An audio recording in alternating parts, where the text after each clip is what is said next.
Good evening and welcome to What's Your Story? Tonight's episode is fire prevention, what you need to know. My guest tonight is Larry Sutherland, the fire marshal and emergency manager for the town of Plainville.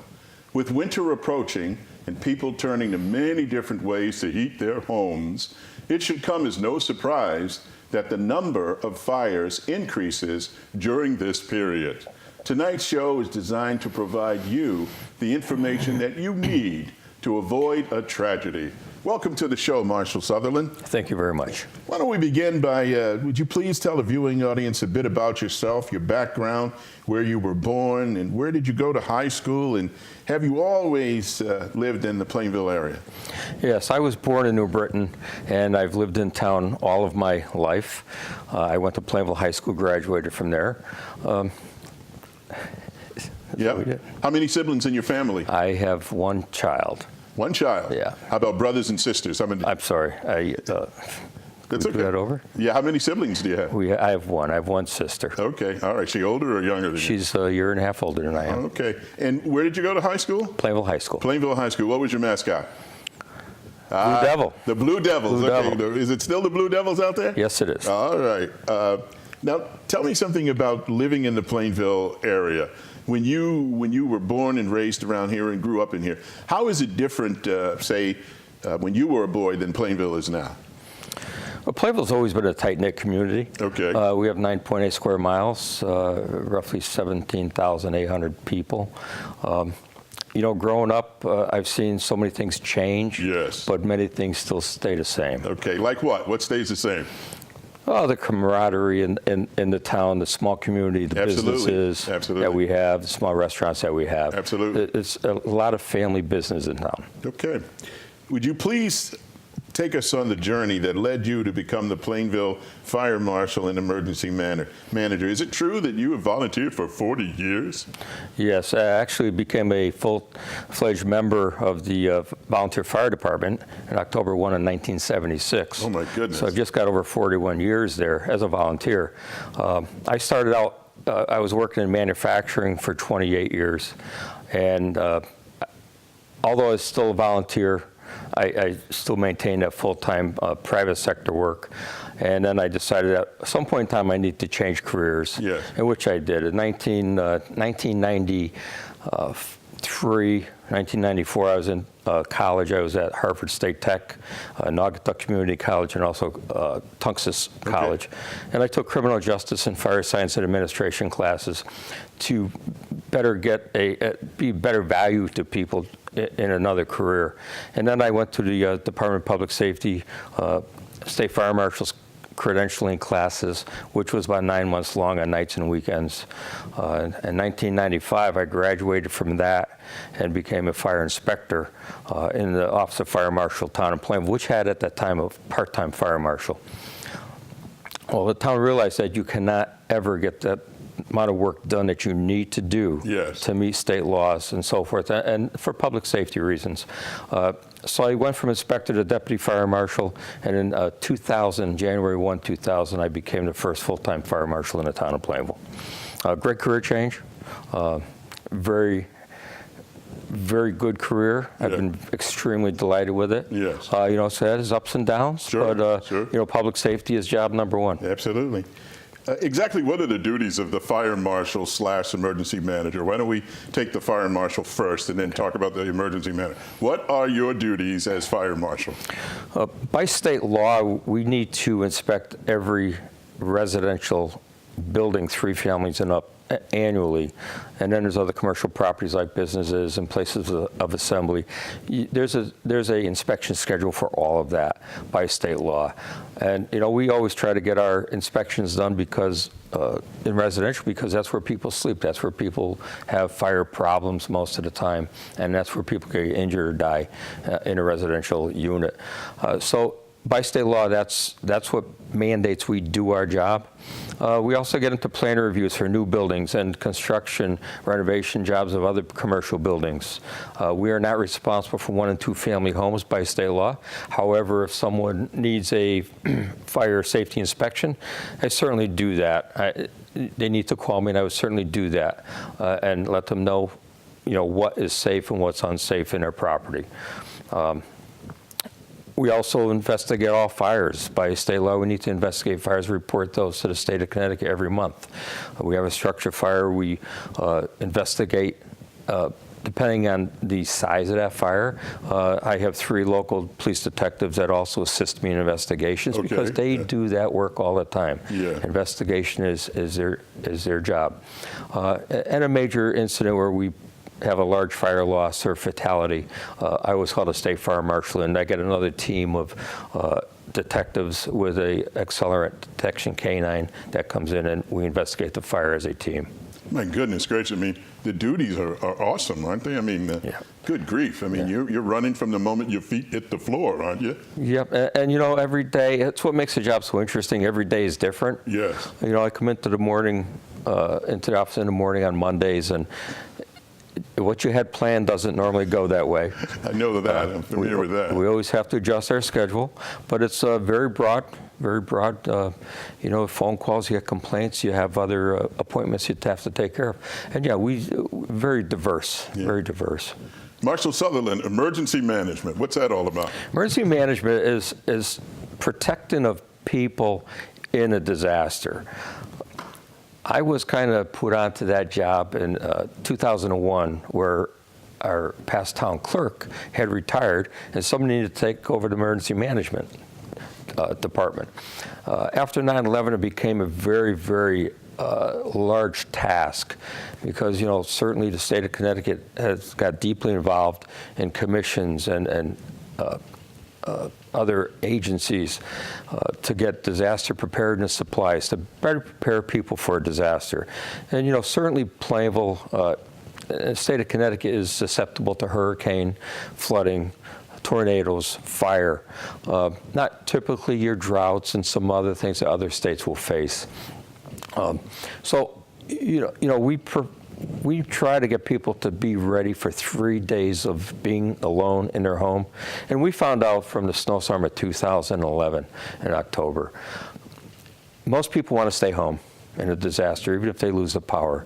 We sheltered people for up to a week at our high school because that was a Red Cross shelter designation at that time. And it still is today. Today it's a regional Red Cross shelter. Yes. So we sheltered a lot of people. We fed twice as many people because we had access to the restaurants that were out of power, and they sent their chefs down. And so we had a great turnout and a great appeal to the public at that time.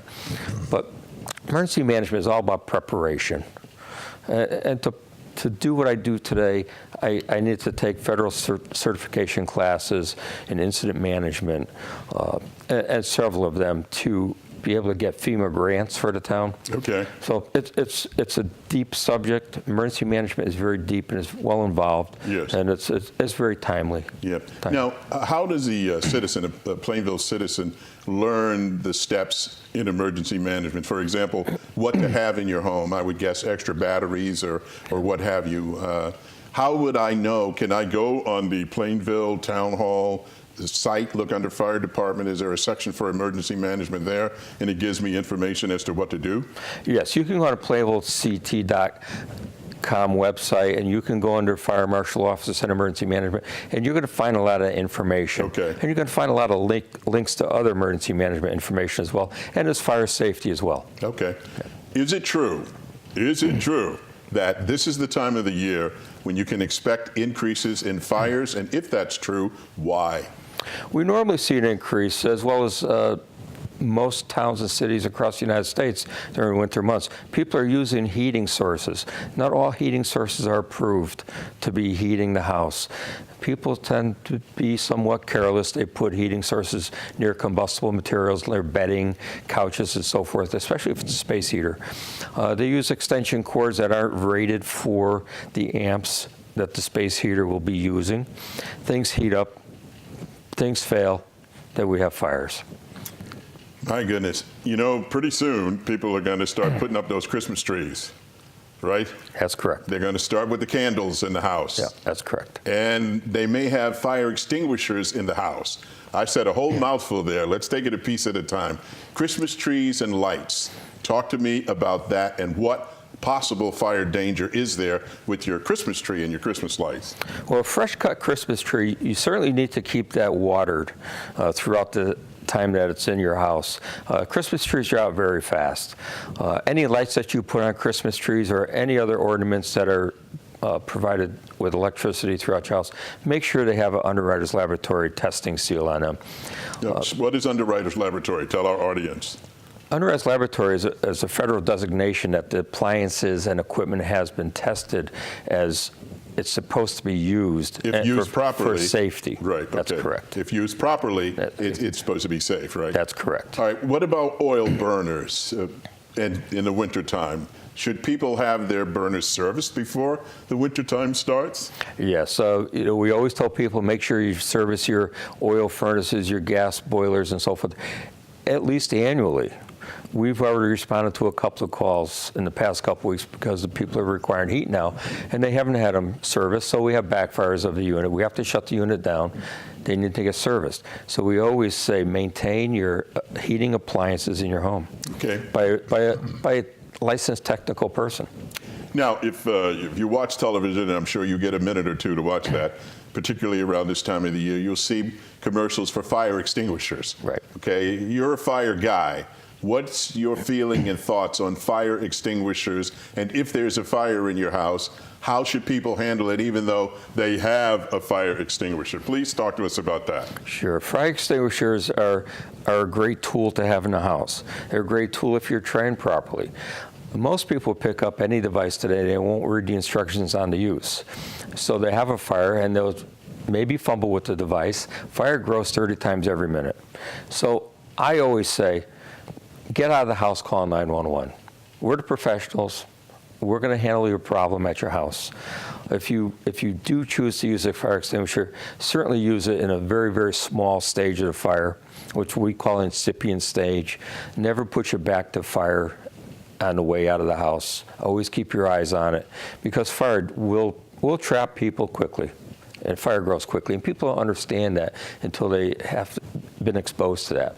So is it still the old duck hit the ground because the smoke is up and you want to crawl to be low to get away from, to get out? Yeah, we're still teaching kids in still daycare and elementary schools that crawl under the smoke, and that's where firefighters work. They crawl around on their hands and knees and bring their hose lines into the house because it's cooler there. Most of the time you can see better by the ground. We still teach that. So I have a fire extinguisher, say, and I get a kitchen fire.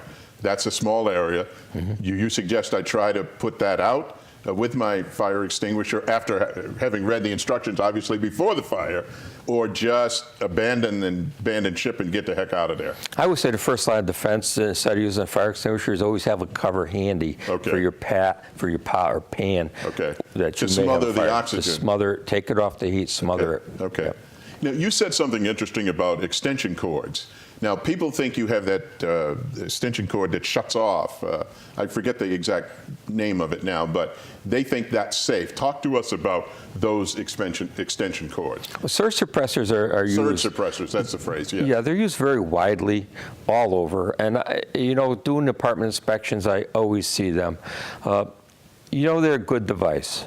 However, good devices still fail. Many times those devices may take a power failure, a power hit, and then the device is no longer good, but you will not know that unless you took it apart to check electrically. So I would say anytime that you have a strip like that, if you have a sudden power failure, yes, to replace the device, they're not that much money. And then you're fairly guaranteed that it's going to do its job if needed. Okay. Yep. Let's talk about smoke detectors and carbon monoxide detectors. How many homes have you gone in and found no smoke detectors? I could say, honestly, apartments today, everybody has had smoke detectors at one time or another. Even though I inspected today, it doesn't guarantee anything a week or 2 weeks down the road. Don't they just take them down because they're annoying or something? They do. Many people take them down. Many people take the batteries out.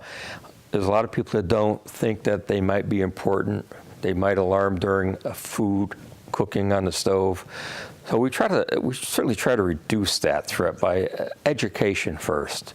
When we have apartment people that do take them down, we try to educate them. why should you have it, why did you take it down, and why you shouldn't do that. You know, we very rarely have anybody get hurt or worse in a fire because they had a working smoke detector. Working smoke detectors save lives, and that's been proven time and time again. Carbon monoxide detectors, why do I need that? Carbon monoxide detectors, you should have one in your house if you have any fossil fuel burning appliance. Wood stoves, pellet stoves, oil burners, gas boilers, because those put off carbon monoxide. If you have electric heat, it's not a problem. But any fossil fuel burning device, have a CO detector. It's a cheap device. You can do battery operated. You can do plug-in with a battery backup device. And carbon monoxide and air have almost the same specific gravity. So it's like mixing water with water. It mixes very readily, so you can put detectors high or low. It doesn't matter on any level of your house.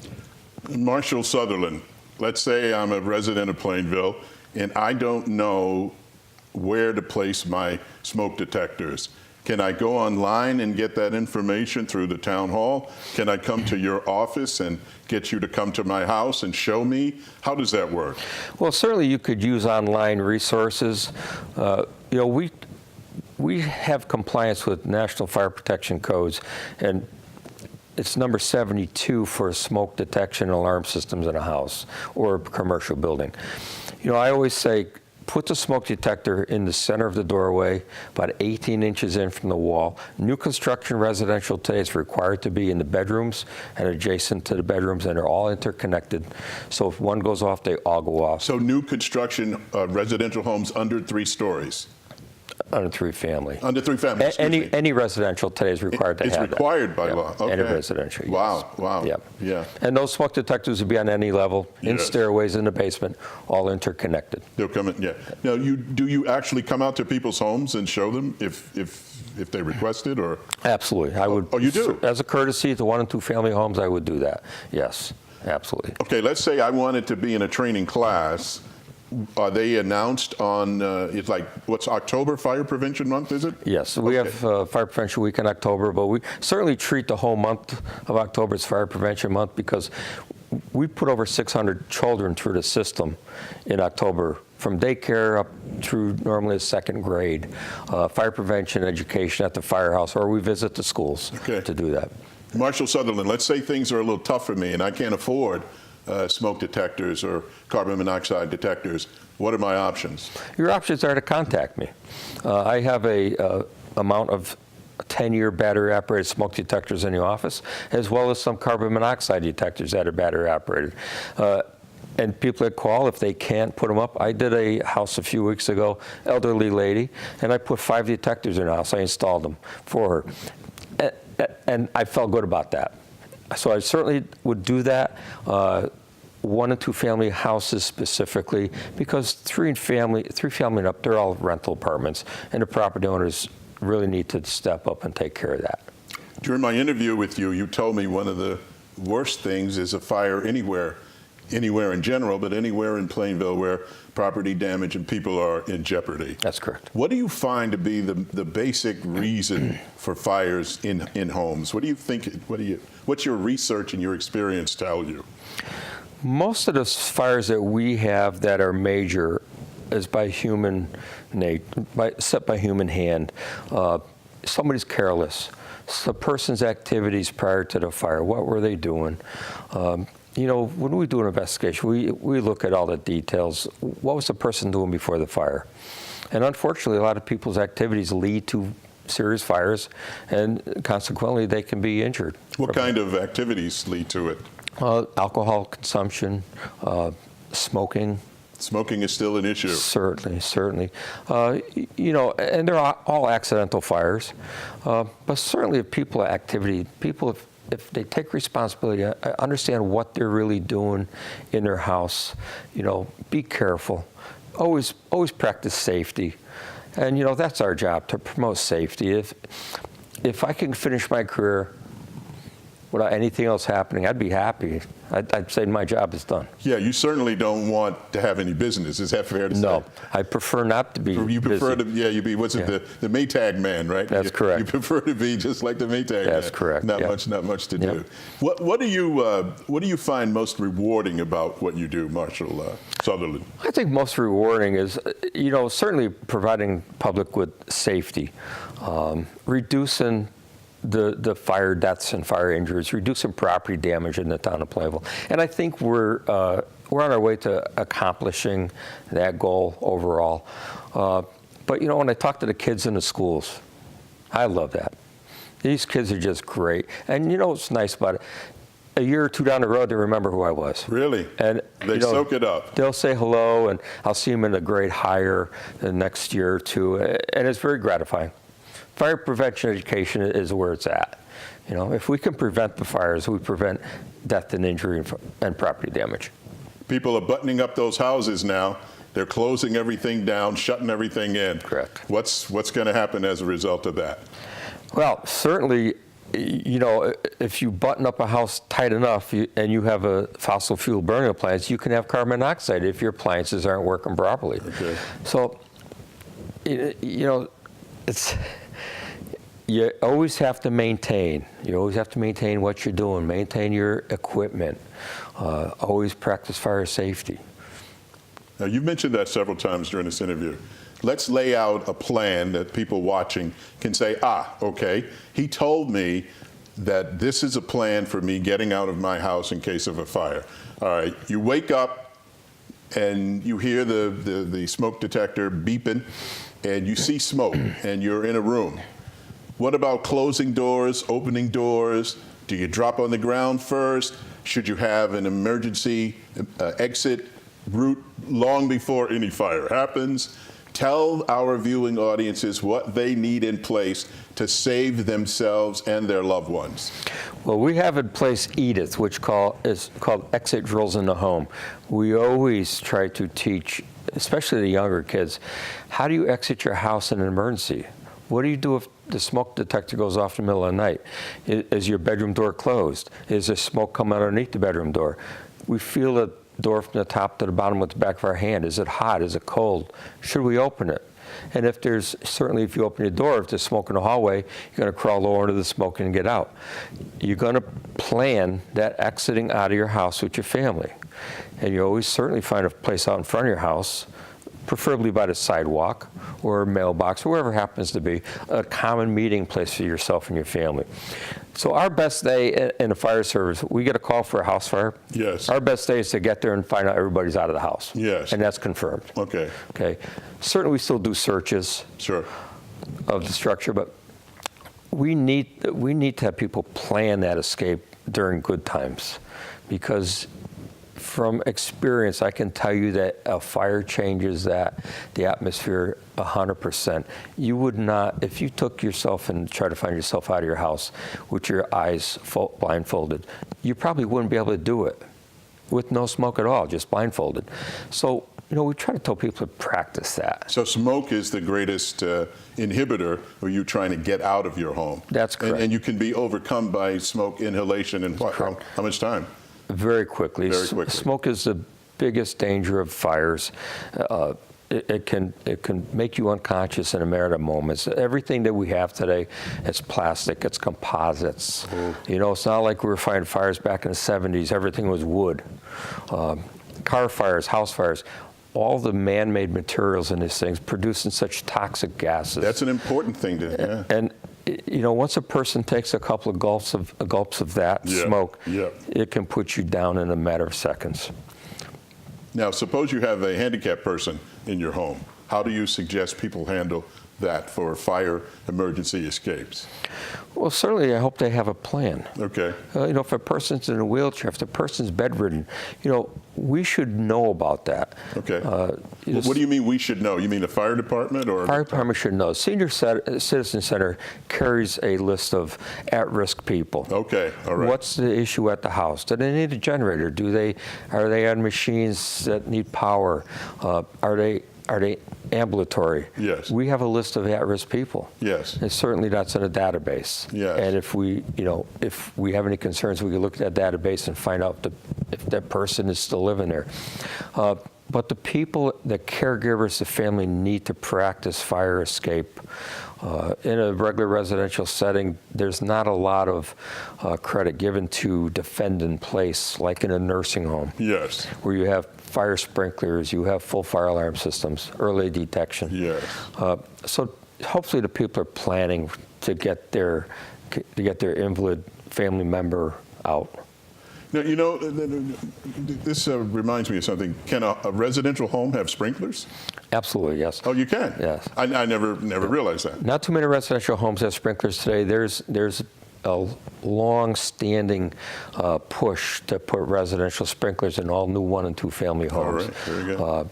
You know, there's a lot of debate on that. Who's going to maintain it, and so forth, and what's the cost? Yep. You know, we never put a cost on life. There you go. You know, if it's a $3 a square foot or $1.50 a square foot, what cost is that for a human life? It's a perfect way to end this. Before we go, one quick response. What message do you have for people this holiday season? I certainly say, you know, check your smoke detector. Make sure you have smoke detectors in your home. Check them monthly. Replace your batteries twice a year. Okay. If the smoke detector is more than 10 years old, replace them. Okay. That's all the time we have for tonight's show. My thanks to my guest, Larry Sutherland, for sharing his story. Thank you for tuning in. Our stories are as different as each snowflake and are as beautiful and numerous as the stars. Everybody has a story.